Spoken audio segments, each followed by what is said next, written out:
Today. So what's up, guys? Now, today I had intended to speak about what man lost, but then again I noticed or I realized there will be a disconnect between what we lost and something really important about what Lucifer was really interested in Adam. Now, as always in this pod, there is always a big question, bigger question, and the biggest. Now, let's begin with the big. The big is, what was Satan really interested in Adam?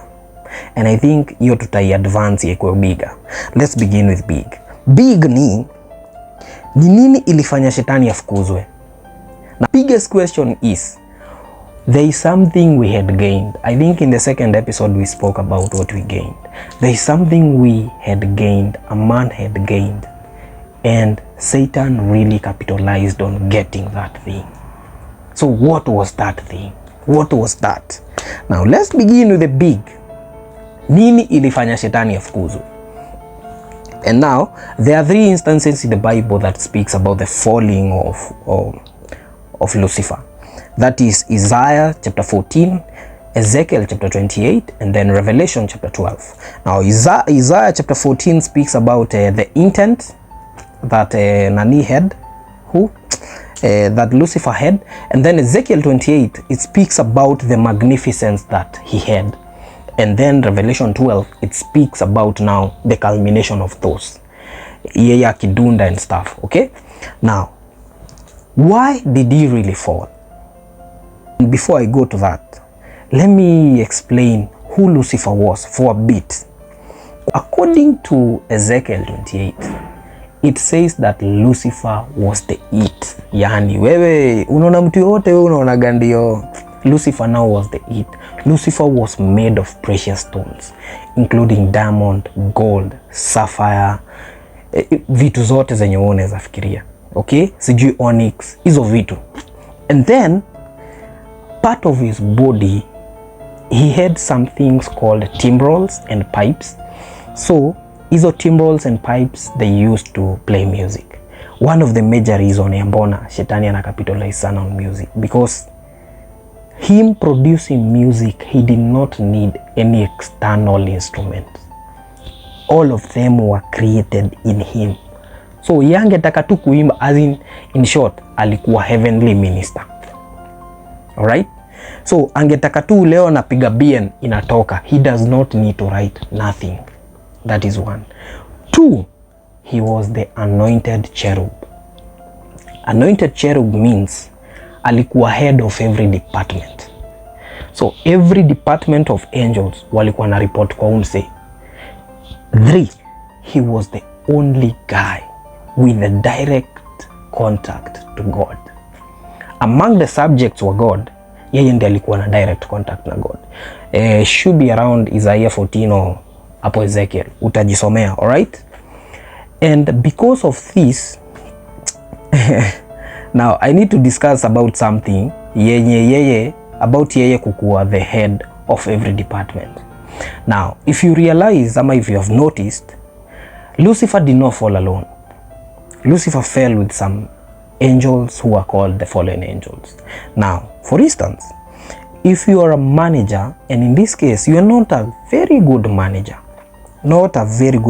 maybe unakuwaga corrupt kidogo, unakuwaga na sarcasm zenye hazifurahishi watu sana, and somehow maybe you are lazy or something, or you just have your own ambitions, maybe of taking over the company or something, maybe unataka kutoa MD kwa kiti. This is what happens. In every department you must have force. And in this case, if you have people who are doing their work very diligently, au wase hawatakuwa ni case sana.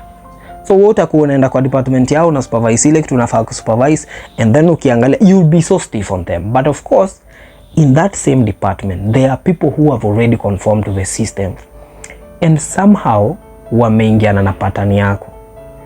Munaelewananga. So kuna vitu wafanyage maybe vile zinafaa kufanywa, but munasikizana tu. Now I'm explaining this to show why he had fallen angels with him, kwa sababu in every department I'm sure alikuwa na wasee. Okay, so by the time anakuja kufukuzwa, because these other angels hawangeweza kuona God direct. Now kitu moja ilifanya shetani afukuzwe, which is mentioned in Isaiah 14 verse 14. Lucifer did not want to raise his seat above that one of God. He just wanted to be like God. As in, Lucifer pia alikuwa mjanja. He understood. Alikuwa anajua, I can't be above this. Because I mean, this is my creator. So I can only be like, not above. I can only be like. And that is the one thing ilifanya afukuzwe. Hiyo ndio ina lead. Wo nini vitu zinaharagana, we shuka we enda. You know? And ndo ujue God naye ni mwingine. Unaona in Proverbs 6 verse 16 it says, among the 7 deadliest sins that I hate, one of it is a proud look. Not that uko na kiburi, unakaa, you just look like you have it. Kukaa tu, wewe na hiyo kukaa yako, tumemalizana. And that is what Lucifer portrayed, by the way. In fact, God did not give him the luxury to come and showcase that he can be like him. Aliperceive before ifanye. And because of that perception, my guy, you gotta leave. That is why alifukuzwa. Number one reason. Now let's go to the bigger question. What was he really interested in? Now, I have 2 reasons ya ile kitu alikuwa interested in. And the second reason will answer the biggest question. Now, let's go to Genesis. Genesis chapter 3, verse 5. Let's read that. For God knows that in the day you eat, your eyes will be opened and you will be like God. Now, before I even analyze verse 5, let's read Luke chapter 4 verse 13, because there is something really interesting about Lucifer. Lucifer ni mwingine, man. Now, hapa ilikuwa after amali ametempt Yesu after ametoka kufast, and then akamwambia get behind me Satan, and then there is a culmination of that instance. Now, when the devil had ended every temptation, he departed from him until an opportune time. Do you know what that until means? Shetani hata give up. Unaona watu mnaombea generational curses, unaomba hii wiki unawacha. He waits for an opportune time. He never gives up. And that is to show that spirits don't give up, by the way. They don't. You have to keep on pushing and pushing and they don't. And you know, in this instance, kwanza ya Yesu, ameachana na Yesu hapo kwa desert.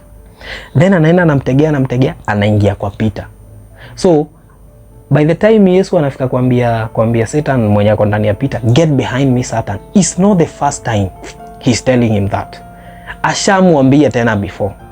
Then anaachana na Peter, now anaingia kwa Judas. But this time, because Yesu understand the spiritual realm and understand the prophecy, this time, for this one, nimekuruhusu. For this.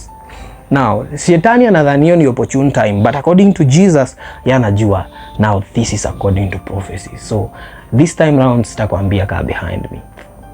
Now, one thing ni ati uta understand, Shetani akifukuzwa, by the time anafukuzwa, after God, he was the most powerful being. I mean, among the subjects, wenye God alikuwa ame-create. I mean, being a cherubim is enough. But being an anointed cherubim, now that's another level. You are that was ponga, like woko extremely blessed. Now, one thing, Satan was really furious. And let me explain kwanzia pod 1. Pod 1, this is what we say. Shetani amefukuzwa, amekamuko, amecorrupt kila kitu. Then God comes and restores everything. He duplicates himself, akatuacha hapa. After ametuacha hapa, and remember we have said, spirits don't give up. Now, at this time, Shetani haendei the environment anymore. Haendei earth anymore. This time, he comes for the one who has been left. Why? I mean, kuna hiyo perception alitaka tuanguke, but not necessarily that. Mbona amekujiaka kamse kameumbwa? Why is he not going after the earth like he used to? Now, aka kamse kameumbwa isipokuwa ni sisi tunakabebaga ufala sahi. Ako kamse by then kalikuwa very very powerful person. Now, alikuwa na access ya 3 realms. One realm, Shetani already lose. So, Shetani in this case, he is operating in one realm only. Sisi we had access to the whole 3 realms. One realm ni God. Tuko na access ya God direct. And that is why Adam ilikuwa very easy Adam kubonga na God. Kama Mamorio tu, God anapita pita huko area kipiga lap, anapatana na Adam. We had access to that. Secondly, we had access to where Lucifer dwells now. The spiritual realm, which is called the heavenly places. Unakumbuka in the second episode tukisema, our fight is not for the flesh, but against the principalities and powers. Where does that fight take place? Of course, it doesn't take place kwa the dwelling place ya God. It takes place there. Because that is where we had been instituted first. Unaona hapo mahali shetani yako, hapo ndo tulikuwa. And then the third realm yenye si tulipatiwa access here. Kwa sababu tumecreatiwa, then tumekuwa formed, and then we have access to he who has formed us. Now Satan was not too happy about that. Because I mean, mimi ndo nilikuwa the most powerful. Najua inauma, yes, umeniangusha, but why do you have to bring a powerful being more than? Chapter 3 verse 5.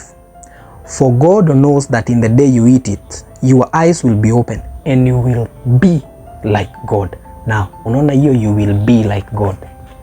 Nimewambia spirits don't give up. Yeye, number one reason ilifanya afukuze ni kwa sababu he wanted to be like God. Then now here he is, akijaribu kutu entice. Ebu nione, can they be like? Ile kitu mimi nilikuwa najaribu, can they? Wanaweza kweli? Ebu let me see. Now, akifanya hii, at the back of the mind anajua vitu mbili can happen. One, if they can be like God, then I can try again. If they can be like God, na ninaweza kuwa manipulate hivi venye mimi nina manipulate. Mbona nisiweze mimi? Kama mimi nimeweza kukamanipulate aka msichana na kamekula hii matunda, in case kakwe kama Mungu, see my mission accomplished. Then two, in case wa fall, in case promise ya God, na ya najua, you know, Lucifer, in fact him being the being that he was, access to God, he knew God can't lie. Alikuwa anajua asi wakikula, one of it is either wakuwe kama God ama kuna kitu watadedi, kwa sababu God aliwaambia watadedi. Now I want to say that, na kanione kama watadedi. Of course in him, because God anasemaga ile kitu hata tumejua ni ame allow tujue. He has so much unsearchable knowledge. Of course hata Lucifer mwenyewe ilikuwa hidden to him how these people will die, because I mean he had never seen that before. What he had seen ni people falling and people being cast out and what not, but not dying.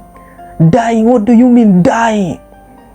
So he really wanted to test that water. What is dying in the first place? Two, can they really be? Wacha nione kama wanaweza kuwa. Then we don't. Then we eat and lo and behold we don't. So of course something dies and he takes advantage of that. Now aliua 2 realms with one stone. Unasikia venye sijui I'm killing 2 birds with 1 stone. Sasa yeye hivyo ndio alitu. Now once alikuwa anajua venye tulidedi venye si tulidedi, kwa sababu definitely atu could die the physical death, we died a spiritual death. One, tuliondoka kwa space yake. Unaona hiyo space yenye ilikuwa inatupatia access. Now we left that, because let me tell you something, Lucifer understands the protocols of heaven And in that realm, those protocols are so real and evident. Design, he has not really lost touch with the connection there, but he can't do it. And maybe an example or an illustration of that ni mahali kuna mkutano heaven, and then he goes, and then God have kusimamisha na muuliza, yo, what are you doing here? And then God anaanza kubrag, umeona job kweli wewe?